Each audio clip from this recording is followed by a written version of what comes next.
The Rhine Valley lay in silence beneath a canopy of mist, its forests breathing with ancient rhythm, its rivers whispering songs older than kingdoms. It was the 12th century, a time of crusades and cathedrals, a world of faith and fear tangled together. In a quiet stone convent at Dizzy-Bodenberg, a young girl opened her eyes to a light no one else could see. Her name was Hildegard. She was born frail, often sick, yet her spirit carried the strength of mountains. From her earliest days, visions filled her sight. Not dreams, not fantasies, but vast rivers of living light that seemed to flow through all creation. From my infancy, she would later write, I have seen a brightness that has no beginning and no end. As a child, she told no one. The world had no language for such things. When she spoke of what she saw, fields pulsing with divine fire, stars that sang, and the face of God shimmering through leaves, people thought her odd. Her parents, unable to understand her strange gift, placed her under the care of Jutta von Sponheim, a noblewoman turned anchoress. In the narrow cell of the Benedictine monastery, Hildegard learned silence, discipline, and prayer. The walls were cold, the air still, but her inner world blazed with radiance. She described it later. The light that I see is not located in space. It is more brilliant than the sun, yet it doesn't blind. I see it with the eyes of my soul. Years passed, and the visions continued. She saw the cosmos as a vast symphony. Stars, plants, and people all part of one living music. But fear kept her silent. I saw, but I dared not speak, she wrote, until the hand of God pressed me to write what I had seen. Around the age of 42, illness struck her, a collapse that left her near death. And in that weakness, the command came clear. Cry out, therefore, and write thus. Trembling, she obeyed. The words poured forth like fire, images, symbols, colors beyond imagination. Her first book, Scivias, Know the Ways, would become one of the great mystical works of the Middle Ages. Within its pages, she described visions of the cosmos as a burning wheel of light, of the human soul as a mirror of divine harmony, of creation itself as a song sung by God. Her monastery brothers were astonished. How could a woman, untrained and cloistered, speak such wisdom? They sent her writings to the Archbishop of Mainz, and soon the Pope himself read them. His response was not condemnation, but awe. Truly, he said, this is the voice of the living light. And so the world began to listen. Hildegard, once silent, became a prophetess of her time. Her visions were not abstract theology. They pulsed with life, with wind, with blood, with music. She saw the unity of all things in God. Everything that is flows from His light. The smallest seed, the greatest star, each sings its note in the symphony of His love. Her art reflected this. Vibrant mandalas of color and flame, painted circles alive with movement. Her music, composed for her nuns, was unlike anything Europe had heard. It rose in soaring intervals, unbound by convention, filled with breath and brilliance. Music, she said, is the echo of eternity. When her sisters sang her hymns in the candlelit chapel, the sound seemed to make the very air glow. But Hildegard's light was not gentle. It was prophetic, fierce. She wrote to emperors, bishops, and popes, calling them to repentance and justice. The Church, she said, is like the moon, bright only when it reflects the sun.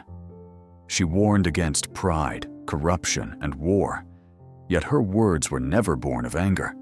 They came from love wounded by the world's darkness. I am a feather on the breath of God, she wrote, and He moves me where He wills.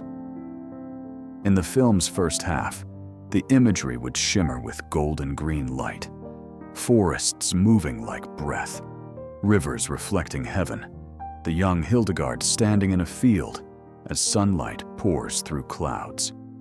Her voice would narrate from her writings. "I am the voice of the living light." The score would weave her own chants into cinematic soundscapes, ethereal voices layered with the hum of wind and earth. Each frame would pulse with quiet awe, as though creation itself were awake and listening. By her 60s, Hildegard had founded her own convent on the Rupertsberg near Bingen. She oversaw her nuns, wrote music, letters, and scientific treatises. For her, there was no divide between faith and knowledge. All truth was one, flowing from the same light. She studied medicine and herbs, writing about the healing power of creation. "The earth is the mother of all," she said, "and she must not be wounded." Her understanding of the body, the soul, and the world was centuries ahead of her time. She saw health not as mere survival, but as harmony of heart, mind, and spirit, aligned with the divine rhythm.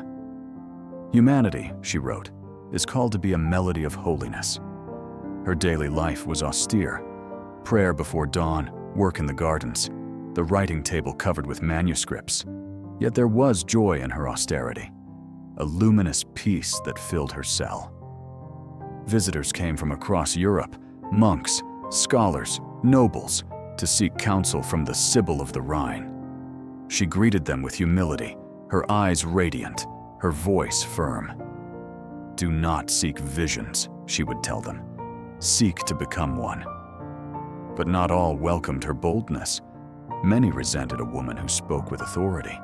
Some accused her of arrogance, others tried to silence her.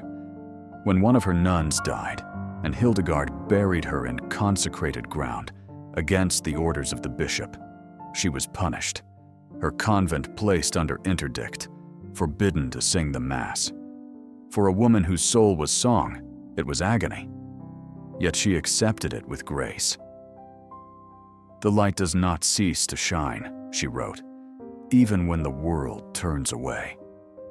After months of silence, her obedience and holiness won forgiveness, and the music returned, richer than before.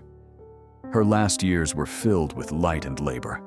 She composed her final chants, the melodies stretching heavenward, radiant with longing.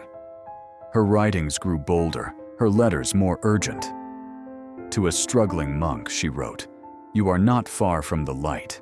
It seeks you, even in your darkness." To her sisters, she said, "Live in the living light, and you will become light." As her body weakened, the visions intensified. She saw once more the cosmic wheel, circles of fire, angels like rivers of sound, the universe burning with love. "All creation is aflame," she wrote, "because it comes from love." Her final words were a whisper of gratitude. "O eternal light, I praise you who are my life." When she died in 1179, her sisters saw two luminous arcs of light cross the sky above the convent, a sign, they said, that her soul had returned to the source she had always seen. Centuries later, her music still breathes. Her chants are sung in cathedrals and concert halls, her visions studied by theologians and scientists alike.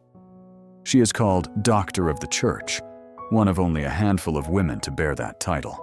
Yet her message remains profoundly simple. The universe is alive with divine light, and every soul is a spark within it. The film's final act would open with her music, the voices of her nuns echoing through a forest at dawn. The camera would move through leaves lit by gold and green, the wind shimmering as though alive. Hildegard's voice, calm and luminous, would speak. "All creation is a symphony of praise. Let your soul be its song." The final image, her manuscript illuminated in candlelight, the painted wheel of light glowing softly, would fade into the living landscape beyond, where light and life merge. And then silence. Not empty, but full. A silence that hums with the music of everything that is.